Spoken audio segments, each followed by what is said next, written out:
4 राज्यों में मतगणना की सभी तैयारियां पूरी, सुरक्षा व्यवस्था चाक चौबंद। रविवार सुबह 8 बजे से ही खुलने लगेगा प्रत्याशियों की किस्मत का ताला। डीडी न्यूज पर दिन भर देखिए सबसे सटीक और विश्वसनीय नतीजे।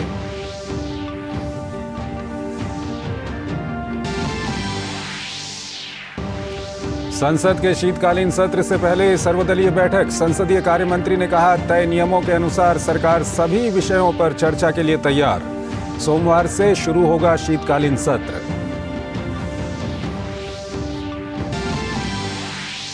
संसद सत्र के पहले दिन महुआ मोइत्रा मामले में पटल पर रखी जाएगी लोकसभा आचार समिति की रिपोर्ट। भाजपा सांसद लॉकेट चटर्जी ने महुआ को सजा देने की मांग की। कहा, देश के विरुद्ध काम करने वालों को न मिले समर्थन। वैश्विक आर्थिक चुनौतियों के बावजूद भारतीय अर्थव्यवस्था का बेहतरीन प्रदर्शन। विनिर्माण क्षेत्र में मजबूत बढ़त। पीएमआई नवंबर में बढ़कर हुआ 56। आईएमएफ ने जीएसटी के प्रभावशाली कलेक्शन को सराहा। राष्ट्रीय संकट प्रबंधन समिति ने की चक्रवाती तूफान मिचोंग से निपटने की तैयारियों की समीक्षा। तटीय राज्यों में भारी बारिश की आशंका। मछुआरों को समुद्र में न जाने की सलाह। पुदुचेरी के सभी स्कूल कॉलेजों में छुट्टी। शराब घोटाले में जेल में बंद आप सांसद संजय सिंह की बढ़ी मुश्किलें। मनी लॉन्ड्रिंग मामले में ईडी ने दाखिल किया आरोप पत्र। दिल्ली की अदालत में दायर की 60 पन्नों की चार्जशीट।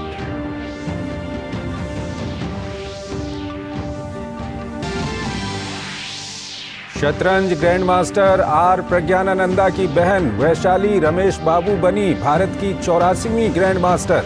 कोनेरू हम्पी और हरिका द्रोणवल्ली के बाद बनी देश की तीसरी महिला ग्रैंडमास्टर।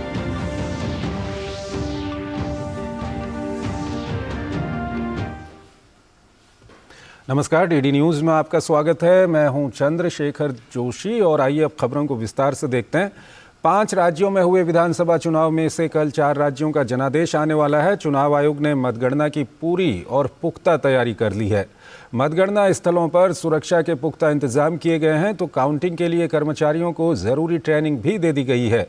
कल राजस्थान, मध्य प्रदेश, तेलंगाना और छत्तीसगढ़ की काउंटिंग होगी, तो 4 दिसंबर को मिजोरम के वोटों की गिनती होगी।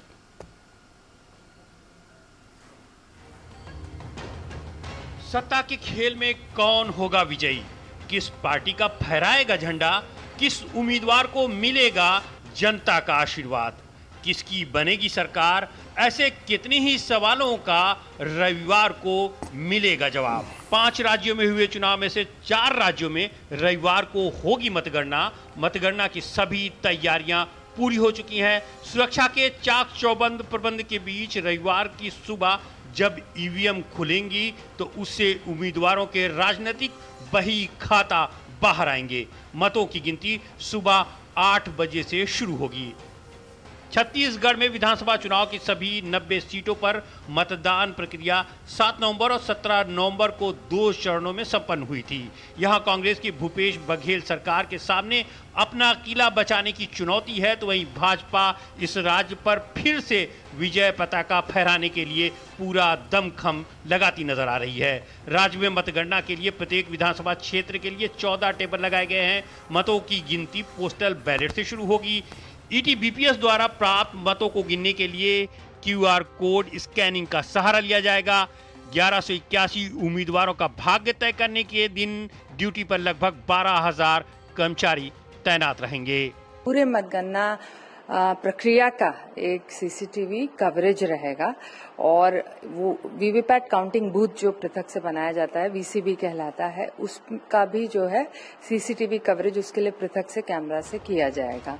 उधर मध्य प्रदेश में भी मतगणना की सभी तैयारियां पूरी कर ली गई हैं। सामान्यतः एक विधानसभा के लिए 14 टेबल लगाए गए हैं। हालांकि कुछ विधानसभा ऐसी हैं जहां मतदान केंद्रों की संख्या बहुत ज्यादा है, इसलिए वहां इससे अधिक टेबल भी लगाए गए हैं। कुछ विधानसभा में टेबलों की संख्या 21 तक है। मध्य प्रदेश में 77.82% मतदान हुआ है, जो कि 2018 की तुलना में 2.19% अधिक है। एमपी में मुख्य मुकाबला भाजपा और कांग्रेस के बीच है। जहां भाजपा सत्ता को बचाए रखने की हर संभव कोशिश कर रही है, वहीं कांग्रेस जीत के लिए जद्दोजहद करती नजर आ रही है। स्ट्रांग रूम से मतदान करने की जो निर्धारित जगह है वहाँ पे ले जाने के लिए सीएपीएफ की व्यवस्था है। पूरी तरह से जो सेंट्रल पैरामिलिट्री फोर्स, जो आर्म्ड फोर्सेज हैं, उनको इसके लिए तैनात किया गया है। रविवार को यह भी साफ हो जाएगा कि आखिर राजस्थान की कुर्सी किसकी होगी। राज्य में भाजपा कांग्रेस की अशोक गहलोत सरकार से सत्ता छीनने की लड़ाई में बहुत मजबूत नजर आ रही है। यहां भी मतगणना की सभी तैयारियां पूरी कर ली गई हैं। सुरक्षा के सभी इंतजाम पुख्ता कर लिए गए हैं। सीएपीएफ और आरएसी की 175 कंपनियां तैनात रहेंगी। राज्य की 200 में से 199 सीटों पर मतदान हुआ था। जयपुर, जोधपुर और नागौर में 2-2 केंद्रों पर और शेष 30 निर्वाचन जिलों में एक-एक केंद्र पर वोटों की गिनती की जाएगी। शिव जो विधानसभा क्षेत्र है उसमें 34 राउंड में गणना होगी, मतगणना होगी, 34 राउंड लगेंगे। और अजमेर साउथ है जिसमें कि 14 राउंड में मतगणना पूर्ण होगी। तो इस तरह से 14 राउंड से लेकर 34 राउंड होगा। ज़्यादातर राउंड 20-21 के आसपास है। 25 से ऊपर केवल 9 विधानसभा में राउंड है। उधर पूर्वोत्तर राज्य मिजोरम में मतगणना की तारीख में बदलाव किया गया है। अब यहां 4 दिसंबर को मतगणना होगी। अलग अलग क्षेत्रों से आए सुझाव के बाद चुनाव आयोग ने वोटों की गिनती की तारीख में बदलाव किया है। ECI agreed to the request of the social organizations and political parties, and the counting date has been advanced by 1 day. So the other 4 states will be counting the votes on Sunday and will be counting on the next day, that is Monday, December 4. वहीं तेलंगाना में 30 नवंबर को 119 सदस्यीय विधानसभा के लिए हुए चुनाव के मतों की गणना की सभी तैयारियां पूरी कर ली गई हैं। तेलंगाना में सत्तारूढ़ बीआरएस को कांग्रेस और भाजपा से कड़ी चुनौती मिलती दिख रही है। Bureau report, DD news. कल आने वाले 4 राज्यों के जनादेश से पहले सभी पार्टियां अपनी अपनी जीत का दावा कर रही हैं। भाजपा और कांग्रेस राजस्थान, मध्य प्रदेश और छत्तीसगढ़ में सरकार बनाने की ताल ठोंक रही हैं, तो उधर तेलंगाना में भी सबके अपने अपने दावे हैं। सभी की धड़कनें बढ़ी हुई हैं कि जनता इस बार इन चुनावी राज्यों में किसके हाथ में सत्ता की चाबी सौंपने जा रही है। चुनावी दंगल का कौन होगा शाह, किसको मिलेगी पटखनी, किस राज्य में किसकी बनेगी सरकार। एग्जिट पोल के नतीजे तो मोटे तौर पर संकेत दे रहे हैं कि किस पार्टी और नेता के सिर सजेगा ताज, लेकिन राजनीतिक दलों के अपने समीकरण और वोटों के गुणागणित के लिहाज से अपने अपने दावे हैं। मध्य प्रदेश, राजस्थान, छत्तीसगढ़ और तेलंगाना में रविवार को होने वाली मतगणना से पहले राजनीतिक दलों, समर्थकों और जनता के बीच अटकलों का दौर जारी है। मध्य प्रदेश में भाजपा अपनी सरकार की उपलब्धियों के आधार पर जीत का दावा कर रही है, तो वहीं कांग्रेस एंटी इनकम्बेंसी फैक्टर से आस लगाए बैठी है। भारतीय जनता पार्टी भारी बहुमत से सरकार बनाने जा रही है। केंद्र सरकार की योजनाएं और मध्य प्रदेश सरकार की योजनाओं का कमाल, विकास मध्य प्रदेश में जो हुआ है वो अद्भुत और अभूतपूर्व हुआ है। जनता का आशीर्वाद मिला है, केंद्र सरकार, राज्य सरकार की नीतियों को समर्थन मिला है, प्रधानमंत्री नरेंद्र मोदी की लोकप्रियता को समर्थन मिला है और हमें पूरा विश्वास है कि जो एग्जिट पोल बता रहे हैं उसके नज़दीक भी परिणाम आएंगे। हाथ कंगन को आरसी किया, कल पता पड़ जाएगा कि शिवराज सिंह कहाँ खड़े हुए हैं। 130 प्लस, उससे नीचे नहीं जाएंगे। कई एग्जिट पोल के रुझानों में पिछड़ने के बावजूद राजस्थान में कांग्रेस फिर से सत्ता में वापसी की उम्मीद लगाए हुए है, जबकि भाजपा अपने दमदार प्रदर्शन और गहलोत सरकार की नाकामियों की बुनियाद पर एक बार फिर जनता का आशीर्वाद मिलने का दावा कर रही है। राजस्थान की कांग्रेस की इस लूट वाली सरकार से अब मुक्ति मिलेगी। केवल एक दिन का इंतजार और लोगों ने जो कमल खिलाने के लिए आशीर्वाद दिया है उसके लिए उनका धन्यवाद। राजस्थान में हमारी सरकार बनने वाली है। मैंने खुद वहाँ पे बहुत समय बिताया है। मैंने खुद देखा है कि ज़मीनी सच्चाई क्या है। उधर छत्तीसगढ़ में भी सबके अपने अपने दावे हैं। भाजपा को लगता है कि एग्जिट पोल रुझान से कांग्रेस सरकार की लोकप्रियता में जबरदस्त गिरावट देखी जा रही है, यही उसकी जीत का कारण बनेगा, जबकि कांग्रेस को लगता है कि उसकी जीत तो पक्की है। कांग्रेस का जो रुझान है, एग्जिट पोल रुझान दिखाता है, मतदाता की स्थिति नहीं दिखाता। रुझान ये है कि कांग्रेस के लोकप्रियता में, वोटिंग पैटर्न में जबरदस्त गिरावट आया है। इसका मतलब है स्पष्ट बहुमत के साथ छत्तीसगढ़ में भारतीय जनता पार्टी सरकार बना रही है। मैं पहले से ही पूरी तरह से आश्वस्त हूँ और अपने काम, अपने मेहनत, लोगों के सहयोग, ये सब से बहुत अभिभूत हूँ कि हम जितना अनुमान लगाए थे उससे कहीं बढ़ करके लोगों ने मदद किया है। उधर तेलंगाना में भी कुछ यही हाल है। मुख्यमंत्री केसीआर की पार्टी बीआरएस सत्ता में वापसी का दावा ठोक रही है, तो वहीं भाजपा और कांग्रेस ने उम्मीद के दामन नहीं छोड़े हैं। We are absolutely confident. I have used the word absolutely confident to get back into power. So let us not get into the figures now at this stage. The people in favor of Congress, that's why in Telangana we are sweeping. At the same time, recently in Karnataka we won, and also in Himachal also we won. People are confident on Congress. भले ही सबके अपने अपने दावे हों और इस दावे के मुनासिब आधार भी हों, लेकिन जनता ने अपना दाव चल दिया है। रविवार को साफ हो जाएगा कि वो अगले 5 साल तक किसे सिर आंखों पर बिठाती है। Bureau report, DD news. 2024 के लोकसभा चुनाव से पहले मौजूदा लोकसभा के लिहाज से सोमवार से शुरू होने वाला शीतकालीन सत्र अपने आप में आखिरी पूर्णकालीन सत्र होगा, जिसके शुरू होने से पहले आज सरकार की ओर से सर्वदलीय बैठक बुलाई गई, जिसमें सत्ता और विपक्ष के तमाम दलों ने शिरकत की। सरकार ने आगामी शीतकालीन सत्र के लिए 19 विधेयकों को अपने एजेंडे में जगह दी है, तो विपक्षी दल सरकार को कई अन्य मुद्दों पर घेरने की बात कह रहे हैं। संसद के शीतकालीन सत्र के पहले शनिवार को विभिन्न दलों के सदन के नेताओं की बैठक हुई। सरकार द्वारा बुलाई गई इस बैठक में रक्षा मंत्री राजनाथ सिंह, संसदीय कार्य मंत्री प्रहलाद जोशी सहित विभिन्न दलों के नेताओं ने हिस्सा लिया। बैठक के दौरान सत्ता पक्ष की तरफ से विधायी एजेंडे को साझा किया गया। विपक्षी दलों से सत्र के दौरान सहयोग की अपील भी की गई। संसदीय कार्य मंत्री प्रहलाद जोशी ने कहा कि सत्ता पक्ष और सरकार सभी अहम विषयों पर नियमों के तहत चर्चा को तैयार हैं। कई सजेशन आए हैं शॉर्ट ड्यूरेशन के लिए, कॉलिंग अटेंशन के लिए और 0 ओवर के लिए, ऐसे कुछ उनका डिमांड है। 0 ओवर तो हम चलाते ही आए हैं, दोनों सदनों में 0 ओवर तो हम ऑलमोस्ट 99% रेगुलरली हमने चलाते आए हैं। शॉर्ट ड्यूरेशन का भी चर्चा चला है, लेकिन हमने इतना ही कहा है, शॉर्ट ड्यूरेशन जब चर्चा आप चाहते हो, आप स्ट्रक्चर डिबेट के लिए एक माहौल बनाए रखना भी आपका जिम्मेदारी है। ऐसे हम भी निवेदन किए, हम चर्चा के लिए तैयार है। इस सत्र के दौरान कुल 19 विधेयकों को सूचीबद्ध किया गया है। इसमें जम्मू कश्मीर और पुदुचेरी में महिला आरक्षण अधिनियम के प्रावधानों को बढ़ाने के लिए 2 और आपराधिक कानूनों की जगह लेने के लिए 3 विधेयक शामिल हैं।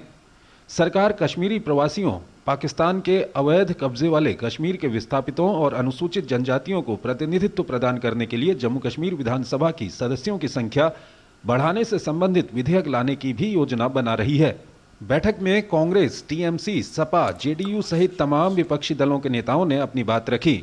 विपक्षी दलों ने महंगाई, जाति जनगणना, बेरोजगारी सहित तमाम विषयों पर चर्चा की मांग की। 14 सूत्री बातें वहां रखी हैं। संक्षेप में मैंने वो बता दिया है जो कुछ लीडिंग पॉइंट्स हैं। इंडिया यूनाइटेड था अंदर, हम लोगों की ऑलमोस्ट चिंता एक ही थी।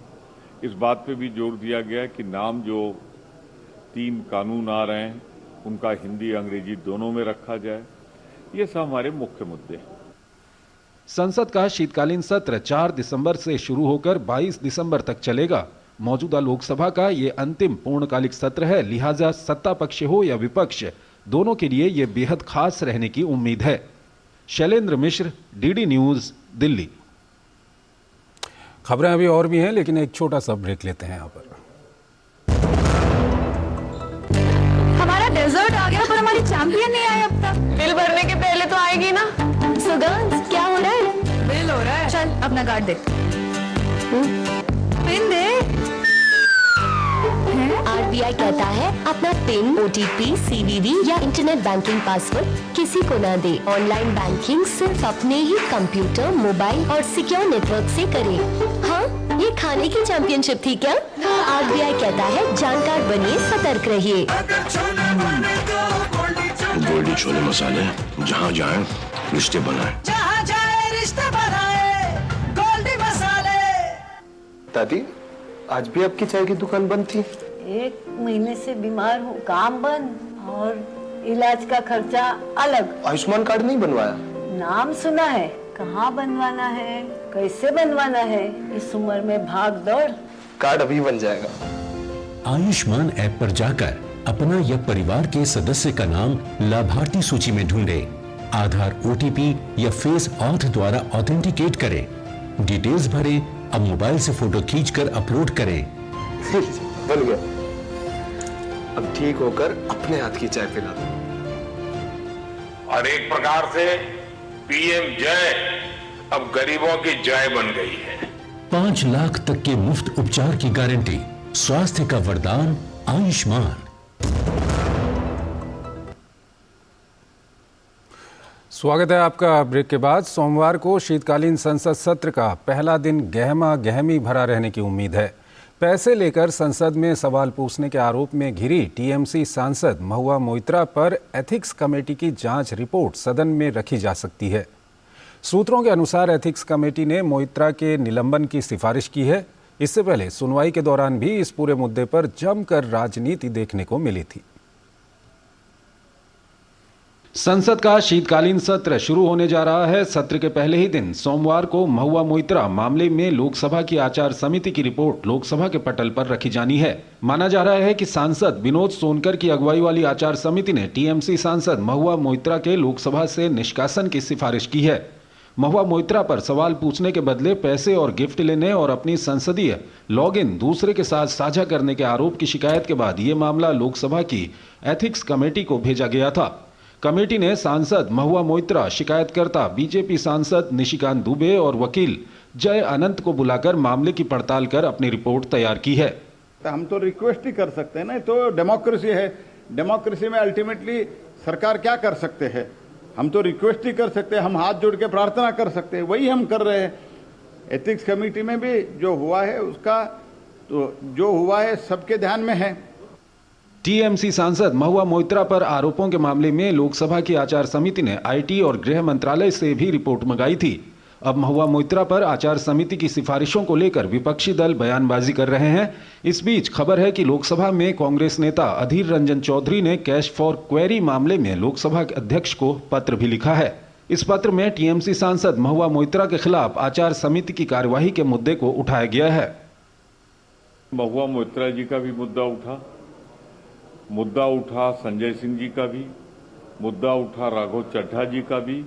हम सिद्धांतता इस तरह सदस्यों के अधिकारों को छीनने के खिलाफ है कांग्रेस पार्टी, और हम मानते हैं कि जिन्हें जनता ने चुना है उन्हें बैठ के एक समिति से उनकी सदस्यता समाप्त नहीं की जानी चाहिए, इस पर चर्चा होनी चाहिए। गौरतलब है कि लोकसभा में आचार समिति की रिपोर्ट रखे जाने के बाद सूत्रों के मुताबिक महुआ के निष्कासन से जुड़ा प्रस्ताव भी पेश किया जा सकता है। महुआ पर लगे आरोपों की शिकायत लोकपाल को किए जाने के साथ ही इस मामले में सीबीआई भी जांच कर रही है। संसद के शीतकालीन सत्र का पहला ही दिन इस लिहाज से काफी अहम रहने वाला है। शैलेंद्र मिश्र, डीडी न्यूज, दिल्ली। आर्थिक मोर्चे पर देश की रफ्तार इन दिनों पूरी दुनिया के लिए एक नज़ीर बनी हुई है। जीडीपी के उम्मीद से बेहतरीन आंकड़े, जीएसटी का बढ़ा हुआ कलेक्शन, आईआईपी की तेज़ी, पीएमआई के उम्दा नंबर, दुनिया भर की वैश्विक संस्थाओं का भारत पर भरोसा, ये तमाम कारण हैं जो बता रहे हैं कि कैसे भारत लगातार तेज़ी से आर्थिक वृद्धि कर रहा है। क्या है पूरी खबर, ये रिपोर्ट देखिए। पूरी दुनिया में इन दिनों आर्थिक सुस्ती छाई है तो कई बड़े बड़े देश आर्थिक मंदी की चुनौती झेल रहे हैं। लेकिन तमाम घरेलू और वैश्विक चुनौतियों के बाद भी भारत लगातार दुनिया की सबसे तेजी से बढ़ती अर्थव्यवस्था बना हुआ है। बीते कई महीनों से भारत को लेकर न सिर्फ देश में बल्कि दुनिया भर में सकारात्मक माहौल बना हुआ है। देश की बढ़ती आर्थिक रफ्तार के आंकड़े साफ दर्शाते हैं। चालू वित्त वर्ष की दूसरी तिमाही के लिए घरेलू सकल उत्पाद जीडीपी दर 7.6% रही, जो बीते साल इसी अवधि में 6.2% के स्तर पर थी। कोविड महामारी के समय भारत एकमात्र ऐसा देश था जिसने कि महामारी को उसमें जो कठिनाई थी उसके बावजूद काफी सारे रिफॉर्म्स किए और दोनों सप्लाई और डिमांड जो मेजर्स हैं दोनों पे काम किया, जिसके कारण भारत की अभी आर्थिक स्थिति जो है बहुत अच्छी है। इस बीच भारत के विनिर्माण क्षेत्र में बेहतरीन सुधार देखने को मिला है। S&P ग्लोबल के ताजा सर्वेक्षण के मुताबिक नवंबर में PMI बढ़कर 56 रहा। वैश्विक रेटिंग एजेंसी के मुताबिक अक्टूबर की सुस्ती के बाद उत्पादन में वृद्धि हुई। इसका प्रमुख कारण ग्राहकों से मजबूत मांग आना और आपूर्ति के लिए अनुकूल श्रृंखला होने से उत्पादन बढ़ना है। इस दौरान महंगाई का दबाव भी घटा। भारत के विनिर्माण क्षेत्र में हुई बढ़ोतरी को विश्व के अन्य देशों की तुलना में देखा जाए तो ये काफी सराहनीय है। नवंबर में अमेरिका का विनिर्माण PMI पिछले महीने 46.7 रहा। ये लगातार 13वां महीना था जब PMI 50 से नीचे रहा, जो विनिर्माण क्षेत्र में संकुचन का संकेत देता है। जापान की विनिर्माण गतिविधि नवंबर में काफी कम रही। PMI लगातार छठे महीने 50 से नीचे दर्ज किया गया। जापान का ये हाल तब है जब वो दुनिया की तीसरी बड़ी अर्थव्यवस्था में शामिल है। भारत का औद्योगिक क्षेत्र भी लगातार तेजी दिखा रहा है। अक्टूबर महीने में 8 कोर सेक्टर का ग्रोथ रेट 12.1% रहा, जबकि एक महीने पहले सितंबर में इन 8 कोर सेक्टर का ग्रोथ रेट 9.2% रहा था। साल भर पहले की बात करें तो अक्टूबर 2022 में 8 प्रमुख क्षेत्रों की वृद्धि दर महज 0.7% रही थी। जिन 8 प्रमुख सेक्टर में ग्रोथ दर्ज की गई है उनमें कोयला, कच्चा तेल, प्राकृतिक गैस, रिफाइनरी उत्पाद, उर्वरक, इस्पात, सीमेंट और बिजली शामिल हैं। चालू वित्त वर्ष में अप्रैल से अक्टूबर के दौरान 8 बुनियादी उद्योगों की उत्पादन वृद्धि 8.6% रही, जो पिछले साल समान अवधि में 8.4% थी। इस दौरान कोयला उत्पादन में 18.4% तो इस्पात उत्पादन में 11% की वृद्धि हुई। सीमेंट उत्पादन में अक्टूबर महीने में 17.1% की वृद्धि दर्ज की गई। बिजली उत्पादन में 20.3% की बढ़ोतरी हुई।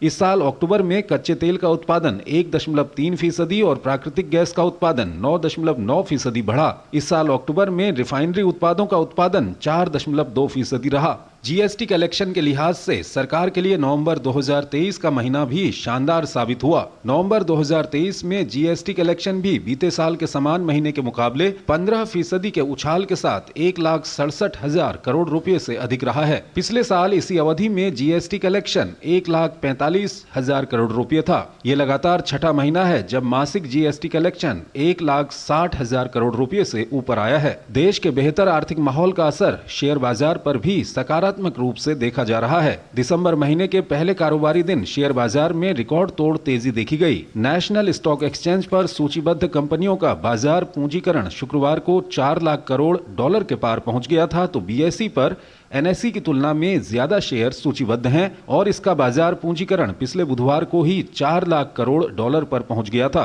बीते लंबे समय से दुनिया भर की तमाम वैश्विक एजेंसियां और संस्थाएं भारतीय अर्थव्यवस्था में भरोसा दिखा रही हैं, जिसका असर ताजा आंकड़ों में साफ देखा जा सकता है। वैश्विक मंदी के बीच पूरी दुनिया के लिए भारत आर्थिक उम्मीद बना हुआ है। Bureau report, DD news. एक और छोटा सा ब्रेक।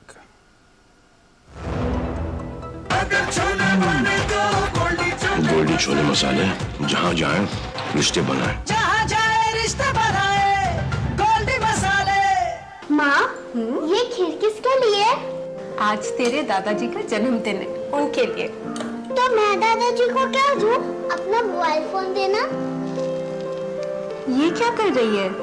दादाजी के लिए आयुष्मान कार्ड बना रही हूँ। घर बैठे? हाँ।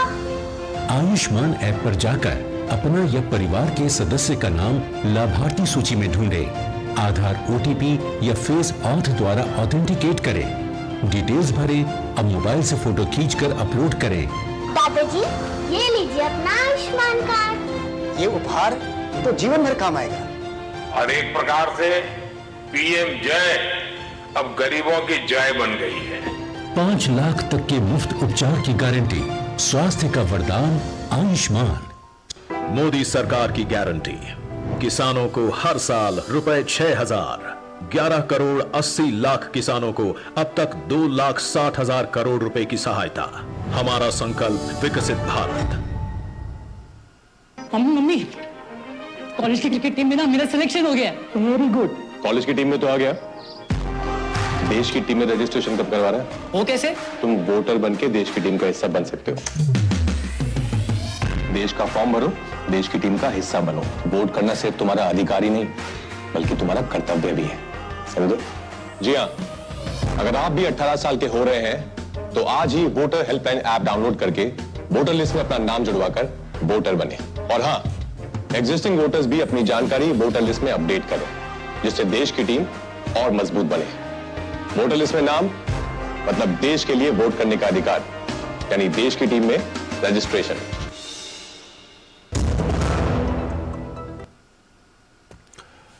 केंद्र सरकार की जन कल्याणकारी योजनाओं को जन जन तक पहुंचाने के लिए विकसित भारत संकल्प यात्रा जारी है। उत्तर प्रदेश के अंबेडकर नगर जिले में भी इस यात्रा को लेकर भारी उत्साह देखा जा रहा है। ये यात्रा जनपद में विकासखंड टांडा के चिंतौरा ग्राम पंचायत पहुंची। इस दौरान लोगों ने बढ़ चढ़कर स्वागत किया और विभिन्न जन कल्याणकारी योजनाओं के बारे में जानकारी ली।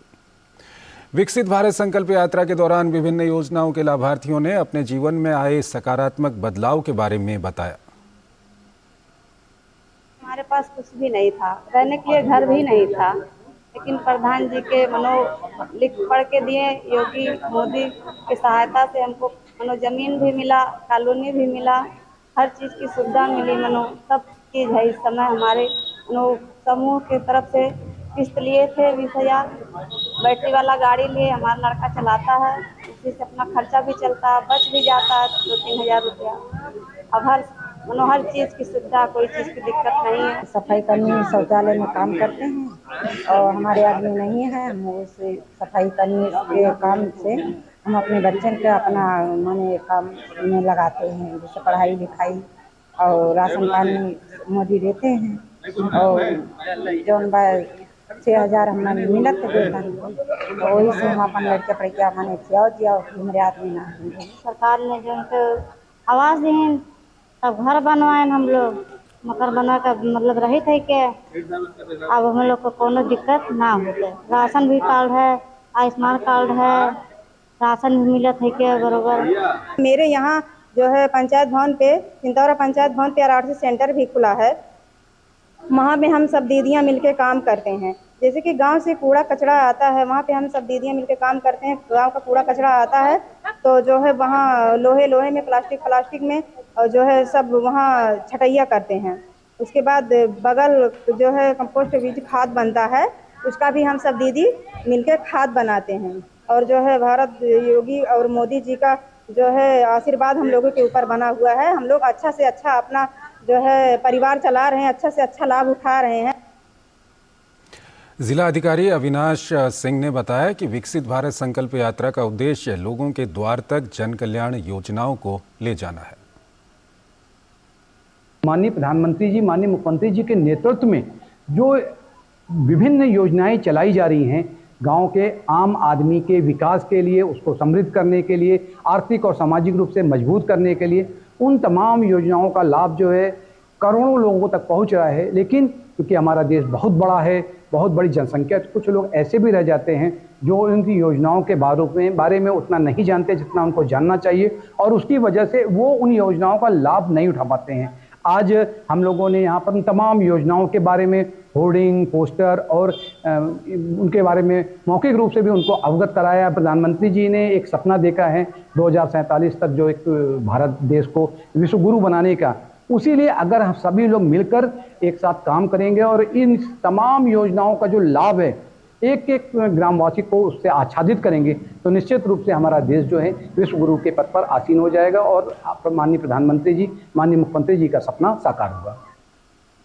भाजपा नेता रमेश गुप्ता ने विकसित भारत संकल्प यात्रा को लेकर लोगों के उत्साह की तारीफ की। मोदी जी ने जनता की आवश्यकताओं को समझा, गरीब जनता की जरूरतों को समझा और अनेक ऐसी योजनाएं, चाहे प्रधानमंत्री आवास योजना हो, शौचालय योजना हो, जन आरोग्य योजना हो, बच्चों के शिक्षा संबंधी योजनाएं हैं, हमारी जो आशा बहुएं हैं, जो हमारी गर्भवती महिलाएं हैं, उनके कल्याण की जो योजनाएं हैं, बेटियों के कल्याण की योजनाएं हैं, अनेक प्रकार की ऐसी योजनाएं हैं जिनके माध्यम से गरीब जनता जिनकी जो आवश्यकता थी उसकी पूर्ति करने का काम किया है योजनाओं के माध्यम से। आज योजनाएं हमको जानकारी नहीं हो पाती है, इस नाते से आदरणीय मोदी जी ने निश्चय किया कि जनता के द्वार पर, सरकार जनता के द्वार पर जाए, और उसी कड़ी में आज प्रत्येक अधिकारी आपके दरवाजे बैठ करके जाते हैं, आपसे आपकी ज़रूरतों को पूछते हैं और आपकी ज़रूरतों को पूरा करने का प्रयास करते हैं। तो इस बुलेटिन में फिलहाल इतना ही। आप बने रहिए डीडी न्यूज़ के साथ। नमस्कार।